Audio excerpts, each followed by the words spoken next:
ஏன் விசிகாக்கு ஓட்டு போடணும்? விசிகா ஜாதி கட்சி தானப்பா அப்படின்னு நீங்க நினைச்சீங்கன்னா உங்களுக்காக தான் இந்த வீடியோ. ஸ்க்ரோல் பண்ணாம ஒரே நிமிஷம் இந்த வீடியோ பாருங்க. மருத்துவ படிப்புல ஓபிசி மாணவர்களுக்கு ரிசர்வேஷன்ல பிரச்சனை வந்தப்போ முதலாளா பார்லிமெண்ட்ல ஸ்ட்ராங்கா குரல் கொடுத்தவரும் உச்சநீதிமன்றத்துல வழக்கு தொடர்ந்தவரும் தான் தலைவர் திருமா அவர்கள்.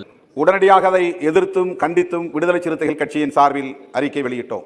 கார்ப்பரேட் நிறுவனங்களோட லாபத்துக்காக விவசாயிகளோட வாழ்க்கையை கேள்விக்குறியாக்குன வேளாண்மை திருத்த சட்டத்துக்கு எதிராக களத்துல இறங்கி போராடிய கட்சி விடுதலை சிறுத்தைகள் கட்சி. அது மட்டும் இல்லாம விவசாய கடன் தள்ளுபடி எம்எஸ்பி மினிமம் சப்போர்ட் பிரைஸ்க்கு ஸ்ட்ராங்கா குரல் கொடுத்த கட்சி விடுதலை சிறுத்தைகள் கட்சி. அனிதா மாதிரி பல ஸ்டூடெண்ட்ஸுங்களோட கனவுகளை அழிச்சிட்டு இருக்க நீட் தேர்வுக்கு எதிராக கடமைக்கு ஏதோ ஒரு நாள் மட்டும் போராடாம மேடைக்கு மேடை பேசி தமிழ்நாடு மட்டும் இல்லாம இந்தியா ஃபுல்லாவே நீட் எக்ஸாம் கேன்சல் பண்ணணும்னு தொடர்ந்து குரல் கொடுத்தவர் தான் தலைவர் திருமா அவர்கள். தூத்துக்குடியில ஸ்டெர்லைட்னால மக்களுக்கு என்னென்ன ஆச்சுன்னு நம்ம எல்லாருக்குமே தெரியும். அந்த இடத்த சுத்தியும் காத்து மணல் தண்ணின்னு எல்லாமே பாய்சன் ஆயிடுச்சு.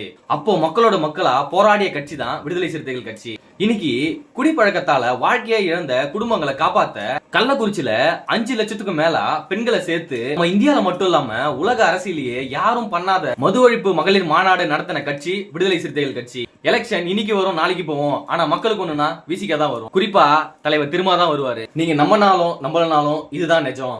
மறக்காம உங்கள் ஓட்டை பானை சின்னத்துக்கு பார்த்து போட்டுருங்க.